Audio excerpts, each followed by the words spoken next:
The SR Manuscript Volume 2. The accumulation of 3 years of research and writings on semen retention. If you wish to physically possess the works of ancient records, this book is for you. It goes without saying that any man who engages in the practice of semen retention will become more attractive, as attractiveness is an extension of good health and abundant life force. The extent to which semen retention improves health and attractiveness varies from person to person, depending on their sexual habits. Liberation is different. An alcoholic who stops drinking after 30 years may have a very different experience than an alcoholic who stops drinking only after 5 years. The alcoholic of 5 years has avoided 25 years of damage, and so the difference in recovery may seem less apparent, but of course, the alcoholic of 5 years is in a much better position even if the changes are not as noticeable as the alcoholic of 30 years, simply due to the fact that he has accumulated less damage. The frequency of his habit matters too, as some people only secrete semen occasionally, while others do so several times a day. Furthermore, some people are simply born with better physiological qualities than others. Some people have more symmetrical features, more beautiful skin, lighter eyes, and more favorable bone structure, while others have congenital weaknesses, genetic predispositions, or physical characteristics that make them more vulnerable to certain diseases. The interest in semen retention can be understood in this way. We are all born with different physiological characteristics that determine the limits of our natural attractiveness. However, within these limits, there is still considerable room for improvement that allows us to go from a less attractive appearance to a more attractive appearance, depending on how we manage our health, energy, and vitality. I believe that semen retention greatly influences our attractiveness markers because, as we have seen in studies of organisms that do not produce or release seminal secretion, both women and men have a much longer life expectancy than men who secrete sperm. Slower aging means a slower physical decline allows a man to retain the youthful qualities that contribute to his attractiveness for longer. For these reasons, when assessing one's own attractiveness in terms of semen retention, rather than comparing oneself to others or assessing one's own attractiveness by a number, it is far more useful to compare one's current attractiveness to one's former attractiveness.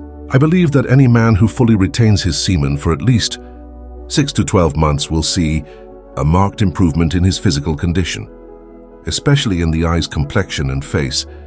Long before semen retention began, you may have noticed that your face looked worse. The days after masturbation, a dull look, deeper wrinkles around the cheeks, a yellowish complexion, or the appearance of spots. I think many men have experienced this phenomenon and are aware, perhaps even subconsciously, of this connection. If you track the times when your face looked its worst, you may find that they coincided with times when I had frequent sexual intercourse and strong ejaculation. It can be difficult to imagine how closely the genitals are linked to facial appearance. Imagine this. When you're aroused, it's not uncommon for your face to flush. Blood rushes and your cheeks turn bright red. In addition, fear is often felt in the gonads and causes a pale complexion. This phenomenon is thought to be linked to the fight or flight response. When you're afraid, your sympathetic nervous system is activated. Blood is redirected to vital organs, and non-essential processes such as reproduction are temporarily suppressed.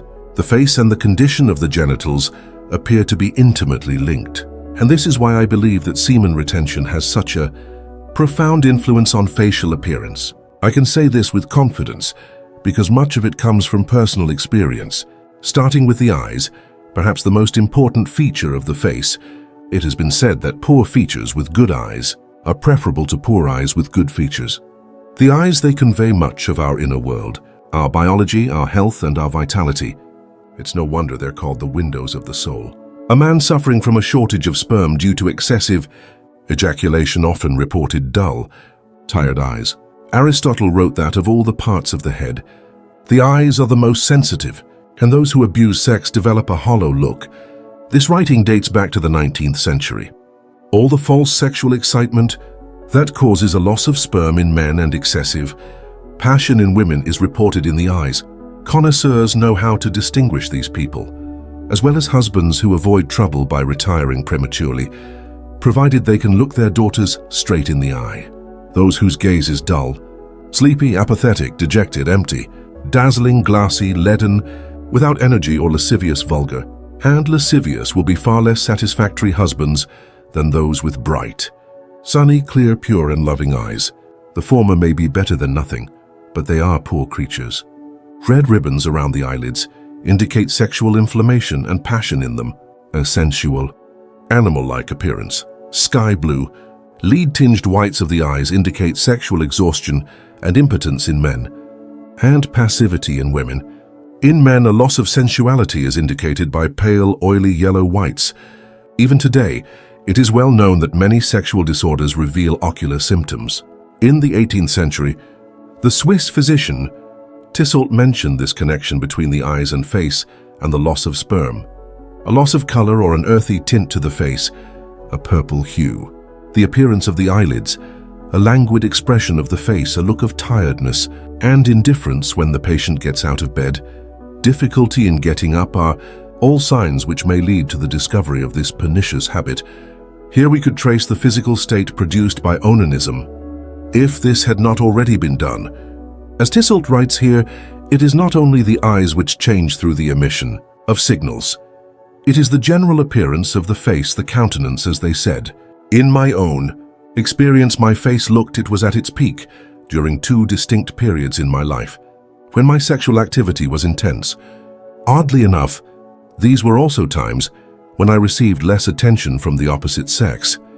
In both cases, I had just moved to a new city, felt isolated, and was turning more frequently to adult content. At these times, I was even commented on or concerned about my dark eyes and gaunt face, my dull cheeks and unhealthy complexion. With my father suffering from a serious health condition, I was afraid I had inherited it. However, after a blood test at the hospital, I was told there was no sign of the disease. I was very concerned about my health at the time, and I think that's what fueled my interest in this subject. It was more by circumstance than by conscious choice that I stopped this habit when I started working full-time and forming new social relationships. About a year later, my face improved and I looked better again. It was also around this time that I began to attract more interest. I started having better luck with women and dates. I didn't make the connection at the time, of course, but it seems obvious now that I think about it. It's been over a decade since that time, and looking back, I feel like my face is healthier than it was then, even after more than a decade. If you hadn't noticed this difference, I suggest you pay attention and see if you experience the same difference in appearance between the times you're free and the times you're in. I suspect that most people who have been abstinent for a while are already aware of this difference in appearance.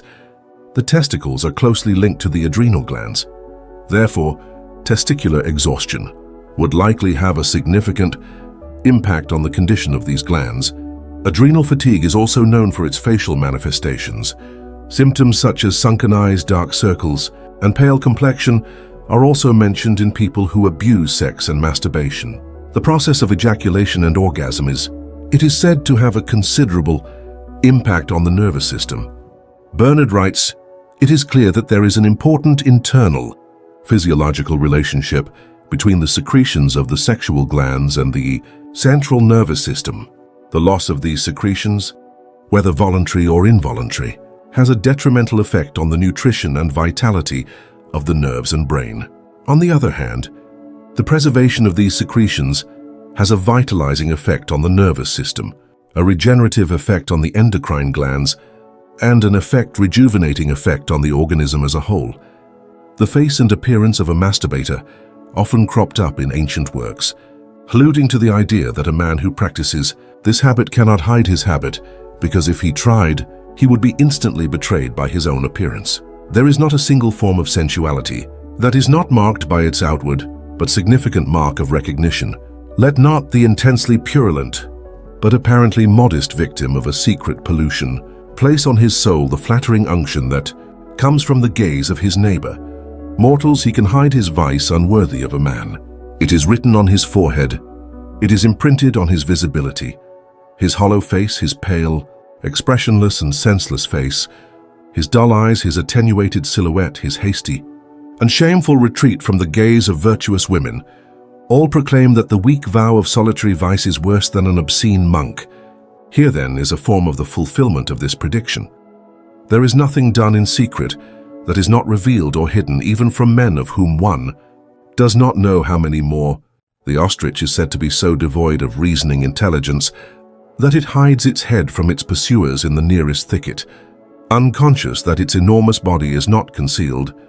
And can a better illustration be given of the effects of sensualism in obscuring the understanding than that found in the fact that the victims of the solitary vice dare to gratify their depraved inclination by the authoritative gaze of the omnipresent eye? Horrid perversity of nature's keenest pleasure. How stupid! The infatuation that deliberately but secretly poisons the power of male enjoyment deprives the Lord of this wonderful world of the moderate satisfactions that the great author of creation has permitted. Indeed, he has formerly commanded, "Be fruitful and multiply so that you may fill the earth," which is both a precept of nature and a revelation. The suffering of the transgressor of this provision, his death while alive, is then only the first consequence of his criminality. From the 19th century onwards, the patient had the appearance of a typical masturbator. He was small, emaciated, sunken-chested, thin-necked, weak-kneed, shuffling at his door, unkempt in dress and person. In his sunken eyes lay the shadow of despair, his pale sunken cheeks, and his general expression of moral degradation were sufficiently indicative of the practice that had brought him to this condition. All these traits reflect a lack of vitality and aesthetic appeal, qualities strongly associated with unattractiveness and far more likely to repel a fertile woman than to attract her. Consider the flower when it begins to bloom. It enters its reproductive phase and, in doing so, accelerates its aging. As the summer theory states, reproduction absorbs vital resources related to body maintenance, thus accelerating decline. The old adage, ripen early, rot early, illustrates this trade-off. The earlier or more intensively a flower reproduces, the more likely it is to do so at the expense of its beauty and longevity. Conversely, when reproductive activity is limited, the flower often remains fresh and intact for longer. Studies in plant biology have shown that unpollinated flowers, or those with reduced reproduction, tend to age more slowly and retain their shape and color longer than their fertile counterparts. With fewer resources devoted to reproduction, aging is delayed. Moderation equals preservation. Maintaining a youthful face equals vitality for the organism that sustains it, an organism that ages more slowly and gracefully. When we talk about a radiant face and complexion thanks to sperm retention, we are talking about slowing down aging. That the aging process slows down due to reduced reproduction is undeniable and widespread throughout nature. If attractiveness can be achieved through sexual abstinence, then we must ask ourselves, what makes one abstain successfully, which lies in their choice of thoughts. It all comes down to the thoughts you allow your mind to entertain. This is where you will have the most difficulty. You must not allow thoughts of a perverse nature to take hold within you, as they will ultimately lead to relapse and loss of sperm. To do this, you must have a very strong reason. Why not entertain sexual thoughts?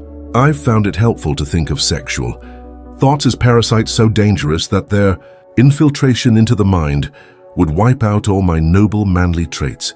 Of course, I'm not 100% successful at this, but with a strict view of the dangers of lustful thoughts, my mind can more easily avoid them altogether. When you view masturbation as harmless or inconsequential, of course you don't feel as compelled to avoid it. For any man who has ever successfully held his partner for any length of time, after experiencing the many benefits over time, it would be wise to understand that harboring sexual thoughts can wipe out all those benefits you've worked so hard for. You must hold on to these benefits and let them grow. Simply think pure thoughts and eliminate sensual ones. From time to time, they will return unbidden. At that point, simply think of something more interesting or perhaps change your physical state. If you're sitting, move. If you're lying down, awake, so get out of bed and put away your phone. You know, right? To protect your valuables from thieves, you put them in a safe. The more valuable they are, the stronger the safe. Your greatest treasure is the purity of your soul. Build an impenetrable wall around this treasure and install all the security devices to protect it from thieves, from the evil spirits that hide it. Watch your thoughts, your words, your looks, and your actions, and take the greatest care to avoid the first mistake. Step, because the first moral fall is easily followed by a second and a 10th as well. Now you know that your whole future may be at stake, and that the few years of struggle during which you must show perseverance are not really a difficulty, but an opportunity for personal expression. Yes, this is the time during which you are called to show, whether by noble and skillful art, you can mold yourself into a manly character, or whether you cannot limit the reproductive activity, and your organism will carry less load and live longer. You will age more slowly and thus retain more youth, more beauty, and more energy. Your presence will be more noticeable. Your words will carry more weight. Even your perfume will be more attractive, as all aspects of your body will give off more signs of life and vitality. Every aspect of your personality will be inherently more attractive than the version of yourself that dissipates its energy in sex and masturbation. Don't let this strength escape. Keep it within you, and it will radiate throughout your entire being. Use this energy to live, to sharpen your mental faculties, to improve your body, and strengthen your physicality. Your energy is limited. Be very careful with the channels you decide to direct it to. The more one channel receives, the less the other receives. Sexual abstinence is a small price to pay for a rich and rewarding life. You will find no greater secret to living long and well than conserving your seminal energy.